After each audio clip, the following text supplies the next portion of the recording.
Pourquoi l'authenticité est-elle une clé essentielle en accompagnement pédagogique? Pourquoi être vrai, cohérent et aligné dans sa posture a-t-il un impact direct sur la relation éducative et le développement professionnel des équipes? Ici, sur Phare pédagogique, on prend le temps de comprendre avant d'agir. Bienvenue dans ce nouvel épisode. Pendant longtemps, j'ai cru qu'accompagner, c'était comme ne pas montrer ma vulnérabilité, montrer que je sais comment accompagner l'autre. C'était aussi, mais j'ose pas tout révéler de moi. Est-ce que l'autre est vraiment disponible à m'entendre? J'ai cru qu'il fallait que j'apporte toutes les bonnes réponses et que je devais montrer l'exemple sans laisser voir mes doutes. Et pourtant, avec le temps, mais j'ai réalisé quelque chose de vraiment fondamental, c'est que la perfection ou l'idée de la perfection qu'on peut se faire, ça ne crée pas de la confiance. Au contraire, ça crée, comme ça renforce le sentiment de performance. Mais l'authenticité, voilà la clé qui, de mon côté, a permis de vivre des expériences de confiance, d'ouverture et qui m'a vraiment transformée dans ma façon de voir les relations. Et quand on pense aux parents, combien de fois je les observe dans leur désir d'offrir le meilleur à leur enfant, dans leur recherche continue à pouvoir essayer de tout assurer. Il y a derrière toute cette recherche ou cette intensité à vouloir se rapprocher de la perfection, quelque chose de faux et quelque chose qui ne correspond pas à ce que les enfants ont réellement besoin. Alors que quand on leur offre l'authenticité, mais ça devient un espace de sécurité pour eux. Alors l'authenticité, autant dans nos relations entre adultes qu'auprès des enfants, est vraiment une clé fondamentale pour installer des relations de confiance, de sécurité et d'ouverture.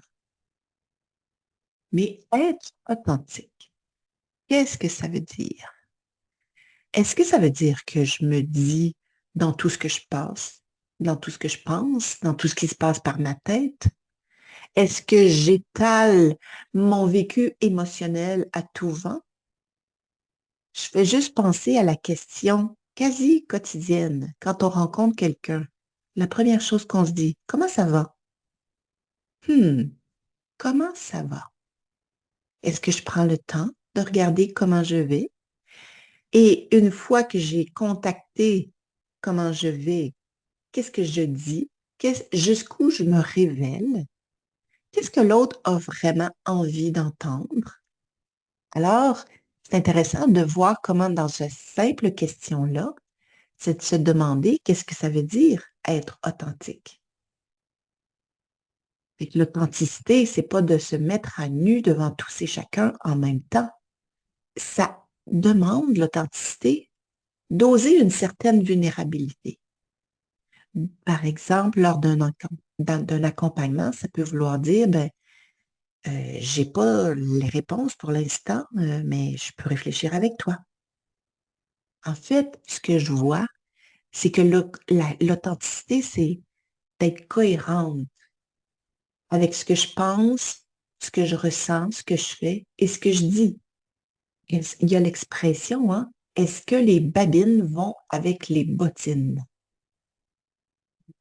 Et plus j'ose l'authenticité dans mes relations, plus je découvre que j'ai un impact différent. Et ça me rappelle quand j'ai donné pendant quelques années un cours sur le leadership. Et le leadership, mais c'est l'art d'avoir de l'influence sur son entourage, d'avoir de l'impact autour de soi. Et comment avoir encore plus d'influence? Ben, c'était exactement ça. Comment être encore plus dans l'authenticité?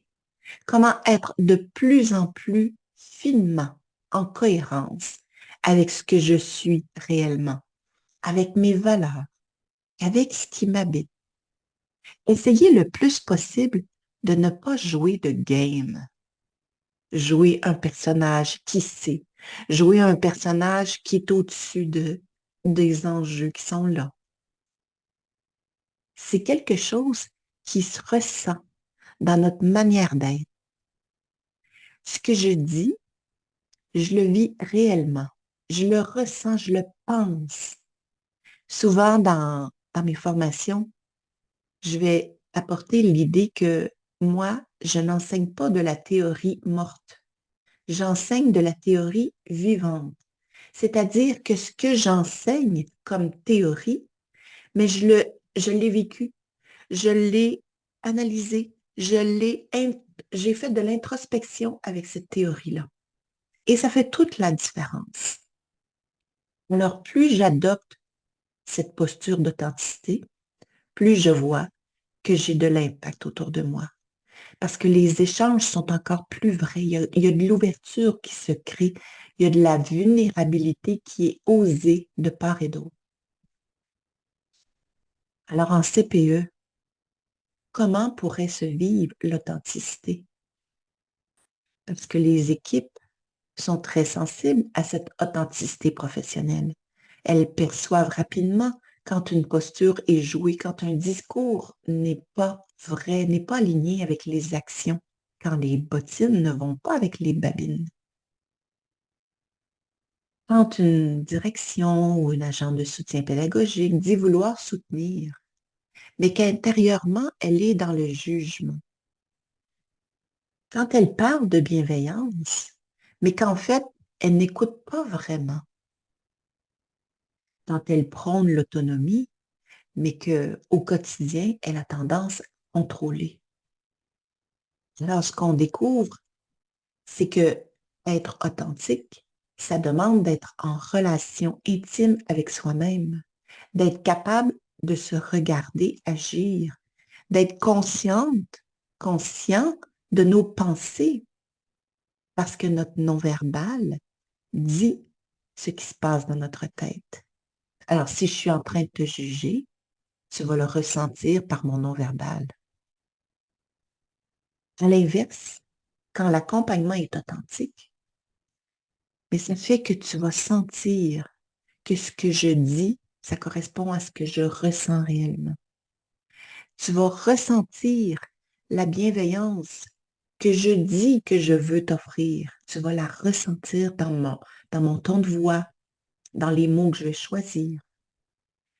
Tu vas me voir dans ma vulnérabilité et dans mes zones de doute que je vais assumer et que je vais partager avec toi.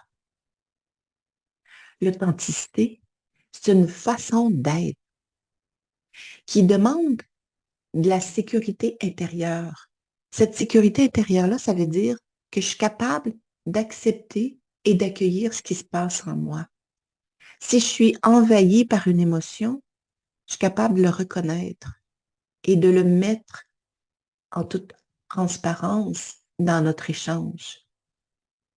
Et ce niveau d'accueil et de sérénité intérieure, mais c'est ça qui va générer encore plus d'authenticité. Et cette authenticité-là, mais c'est la clé pour installer un climat de sécurité intérieure, de sécurité relationnelle. Et cette sécurité relationnelle, elle est fondamentale au développement professionnel. Donc, c'est une boucle. Hein? On voit comment, encore une fois, ma relation avec moi va développer cette sécurité qui, elle, va permettre encore plus d'authenticité, qui, cette authenticité-là, va installer un climat de sécurité relationnelle et va permettre le développement professionnel. Beau défi. Et on commence par où? On commence par se pratiquer et amener de la lumière sur notre relation à nous-mêmes. Comment je me sens quand je t'accompagne? Comment je me sens quand tu viens dans mon bureau à dernière minute comme ça, à brûle-pourpoint? Comment je me sens quand je te vois faire une intervention qui est tellement intéressante, tellement agréable, tellement positive, ou bien au contraire, comment je me sens et qu'est-ce qui se passe par ma tête quand je te vois faire une intervention qui est plus inappropriée. Être authentique en accompagnement pédagogique, c'est d'oser nommer clairement mes intentions quand je veux m'adresser à toi. C'est de reconnaître mes limites. C'est de respecter mes valeurs pour que tu saches à quoi t'en tenir quand je m'adresse à toi. Et c'est ma capacité d'ajuster ma posture en fonction de à qui je m'adresse.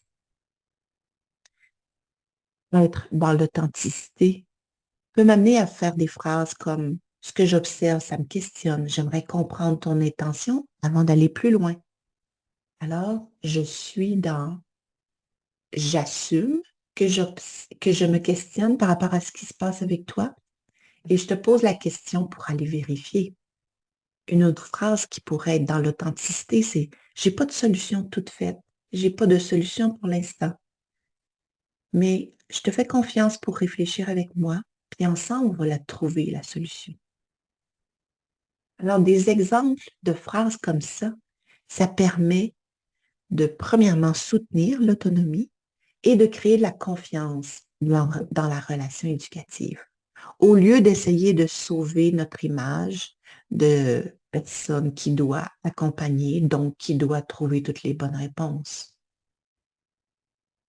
Alors, l'authenticité professionnelle est une clé en accompagnement pédagogique parce qu'elle crée une relation éducative basée sur la confiance, la cohérence entre ce que je te dis, ce que je pense réellement et ce que je vis, et le respect de moi-même, mais le respect de toi aussi, parce que je fais confiance en tes ressources. C'est une relation qui permet aux équipes de se sentir suffisamment en sécurité pour apprendre, se questionner et évoluer.